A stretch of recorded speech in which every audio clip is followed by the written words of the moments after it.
if you raise chickens, then sooner or later you're going to have to deal with loss of some kind. They either wind up going of natural causes, or predators, or soup. Some people raise chickens for food. I'm not to that point yet. I like eggs too much. Of course, when they get old, I just don't have the heart. Anyways, about 6-7 years ago, I lost 11 chickens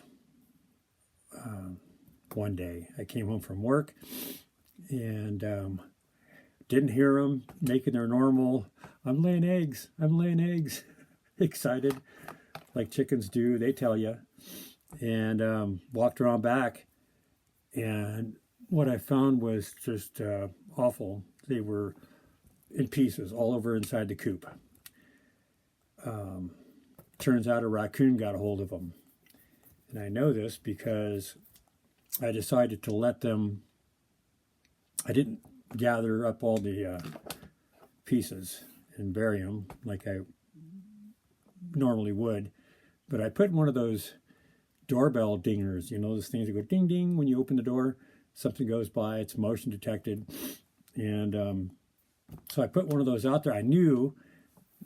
I saw the raccoon walking around the backyard right about that same time, but I didn't put two and two together, and I didn't know for sure if it was a raccoon or if he just came to scavenge.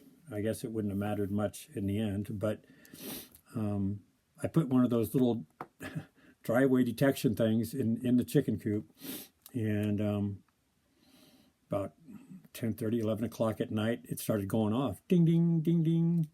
And grabbed the 22 and went out back, and sure as shit, biggest raccoon I've ever seen.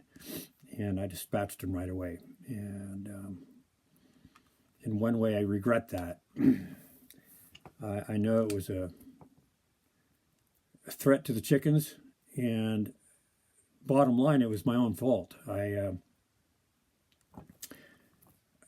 The roof of the chicken coop was just an old parachute, netted parachute from Army surplus. And he got up on top of the shed, walked down the shed, just hopped right underneath the parachute and right in, jackpot, right? And yeah, took him out. Still didn't have the heart, and it was late at night to pull all the pieces together and give him a proper. But I go back in the house. I put the raccoon in a spot where the dogs couldn't get to it. And half an hour later, this thing started going off again. Ding, ding, ding, ding. What the? Yeah, and I walked out there, and there was a bobcat. A bobcat was in the chicken coop gathering up the pieces for me. And in one way, I kind of hated to see him go to waste, but in another, and I know he was hungry, but I took a couple cracks at him and I missed. There was just too many layers of wire. I must have hit something else, and in my excitement, I was probably 30 feet away. Besides, it's not legal to take a bobcat anyway, where I was there, east of Sacramento at the time.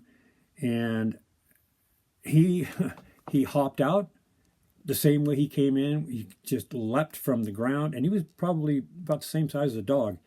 Beautiful little thing, but boy, you know, and I get the sense that he was probably not the one that caused all the problems. It could have been him or the raccoon. Either way, I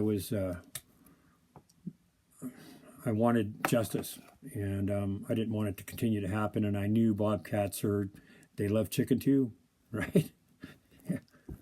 But anyways, he hops out the same way he came in, so I know how these animals were getting in there now. And back to my own fault, as I didn't have a secure enough enclosure. And that changed. I didn't get chickens again for probably a year.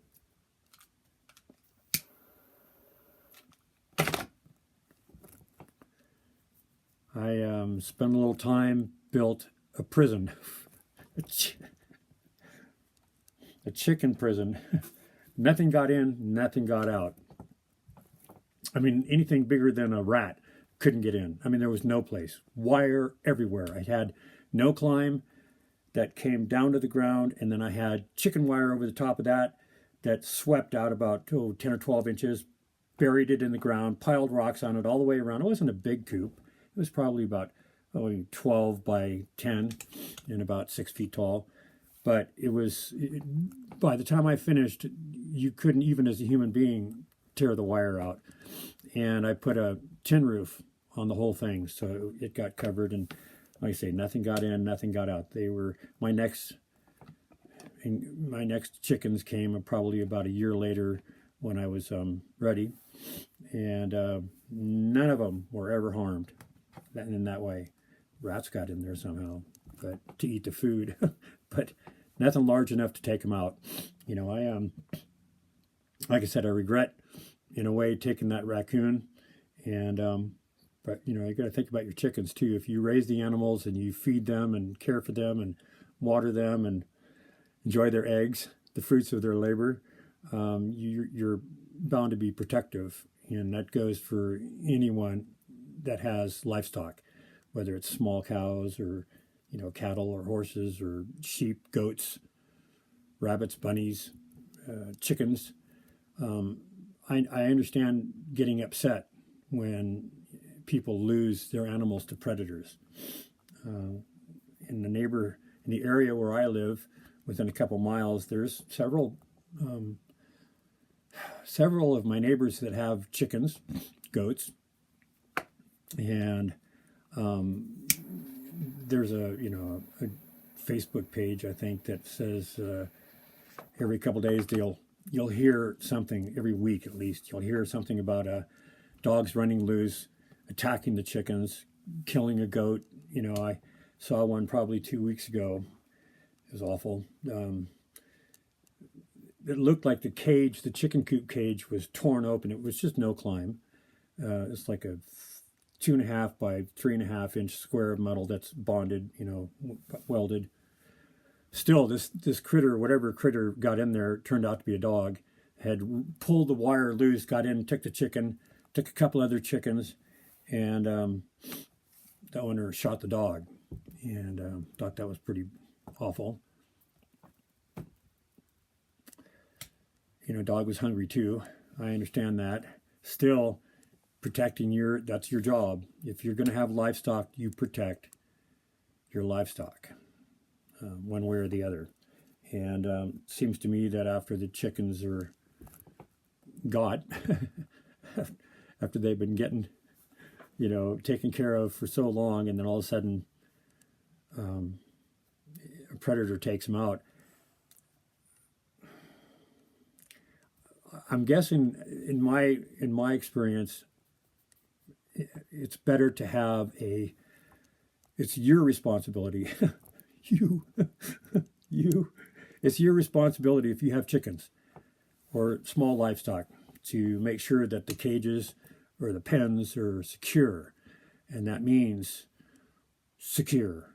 You shouldn't have to worry about a bobcat, dog, coyote, wolf.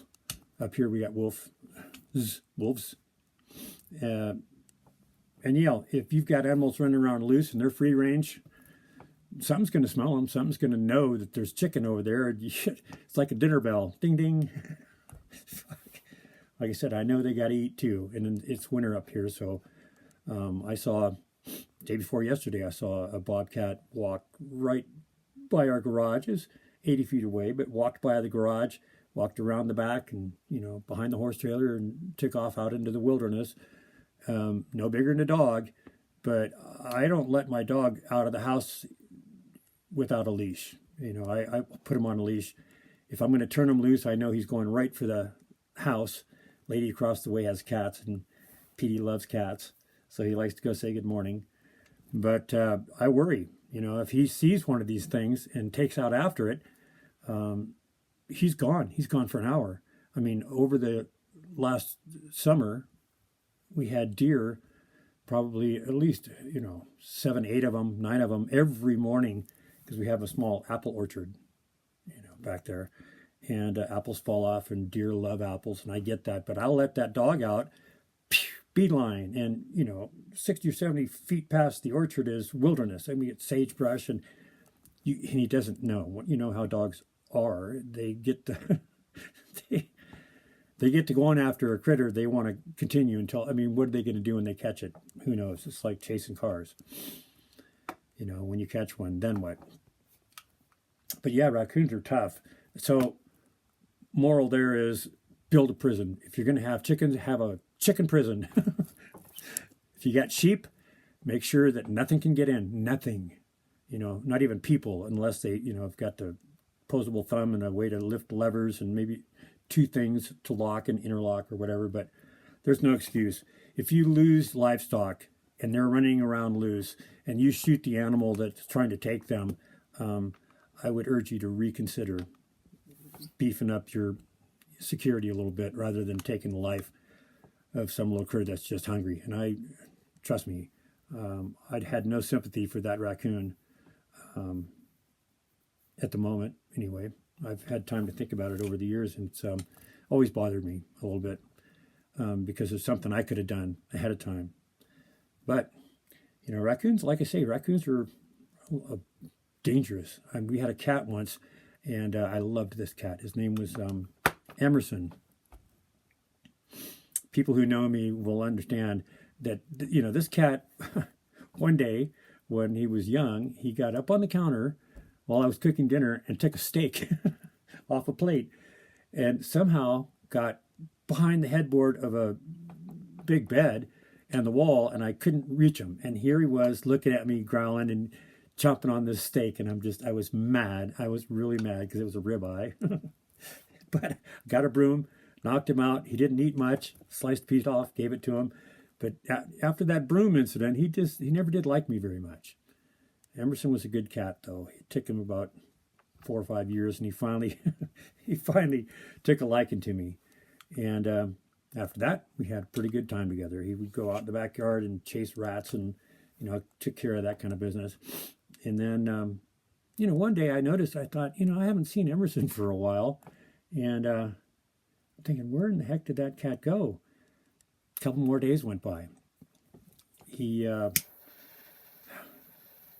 I drove in from work, parked my truck, and I saw him on the front lawn, laid out, like, what the hell? He's probably 60 feet away or so. And I could see the white dot in the green grass, and I'm thinking, what the hell?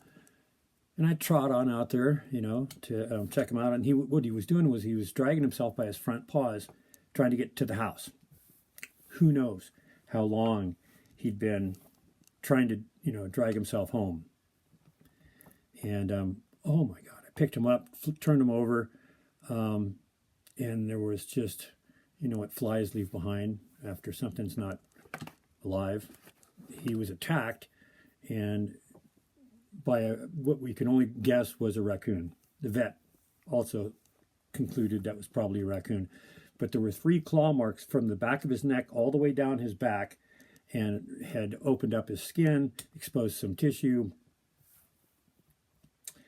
It must have got a hold of his tail at some point, because it, he pulled it hard enough to dislocate it and cause some nerve damage there.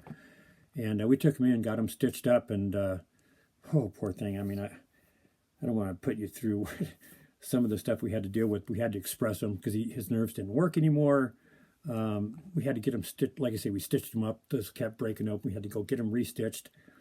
Cut his tail, dock it, because of course it was no good after that. So yeah, he made it for another 6 or 7 months, and we took care of him to the end, tried to keep him comfortable. And raccoon, dogs are vicious too. I just, like I say, building the structure versus, just leaving it up to chance. Because chickens don't have a chance. There's no way a chicken versus a raccoon is going to come out on top, ever. And I feel bad about the chickens. 11 chickens gone, and it was my fault. So that's one of those things I'm sure I'll answer for when I get to my final destination when the expiration date hits. But anyways, just a thought for the day. Make that cage sturdy.